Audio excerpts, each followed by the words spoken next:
Chez les fleuristes, et notamment chez nous, la Saint-Valentin, c'est la deuxième fête la plus importante de l'année, après la fête des mères. La préparation, elle se fait en amont dans les commandes et dans l'organisation. Par contre, c'est du produit frais, donc la préparation, c'est vraiment du dernier moment.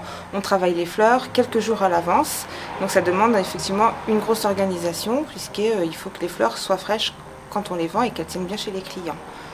Alors cette année c'est un petit peu particulier puisqu'on est en semaine de vacances scolaires et donc du coup les gens risquent d'être un petit peu moins là.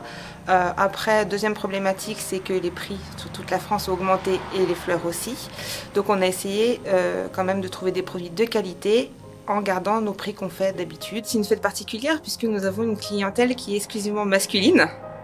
Et le produit phare, c'est la rose rouge. Donc nous avons des hommes dans le magasin toute la journée qui achètent des roses rouges.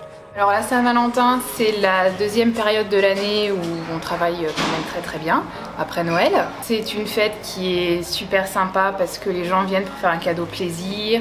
Les gens sont contents, sont détendus, donc c'est vrai que ça fait du bien. Parce qu'après, voilà, on a des échanges qui se créent avec certains clients et il est vrai que des fois quand on les entend parler, oh, c'est pour ma femme, ça fait tant d'années qu'on est ensemble, je vais marquer le coup, je vais lui faire un beau cadeau, je vais lui faire plaisir. Donc c'est vrai que pour nous après c'est très agréable. On fait les préparations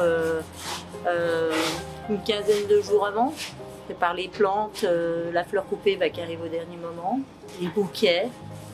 Vu que c'est de la fleur coupée, étant donné que c'est périssable, c'est tout. La plupart de nos livraisons se font vraiment dans les derniers jours avant la fête. Des roses françaises et il y a des roses qui viennent de Hollande aussi. Il y a encore beaucoup de messieurs amoureux et j'espère qu'il y en aura encore beaucoup cette année. Alors la Saint-Valentin, ça représente une activité un peu plus importante que d'habitude. Bien sûr, on vend un peu de chocolat à la Saint-Valentin.